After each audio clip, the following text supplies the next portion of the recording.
நல்ல கனிகளை கொடுக்கும்படி நீங்கள் கர்த்தருடைய சிட்சைகளுக்கு உங்களை ஒப்பு கொடுக்கணும். வேதம் சொல்லுது, கனிகள் நல்ல கனிகள் தான்.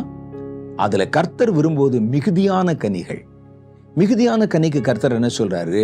யோவான் 15:1-3 வரைக்கும் படிச்சோமே, நான் மெய்யான திராட்சை செடி, என் பிதா திராட்சை தோட்டக்காரர், என்னில் கனி கொடாதிருக்கிற கொடி எதுவோ அதை அவர் அறுத்து போடுகிறார். கனியே இல்லைன்னா அறுத்து போடுறார். கனி கொடுக்கிற கொடி எதுவோ, கொஞ்சமா கனி கொடுத்தா கூட கனி வருது, பூ வருதுன்னு சொன்னா அது அதிக கனிகளை கொடுக்கும்படி அதை சுத்தம் பண்ணுகிறார். அப்ப இந்த சுத்தப்படுத்தும் வெட்டுறாங்க பாருங்க, அதுதான் சிட்சைகள். கர்த்தர் நம்மை சிட்சித்து அப்படின்னா நம்மை தண்டித்து கண்டித்து நம்மை சீர்படுத்துவதெல்லாம் அதிக கனிகளை கொடுப்பதற்காகத்தான் என்று கர்த்தருடைய வேதம் சொல்லுது.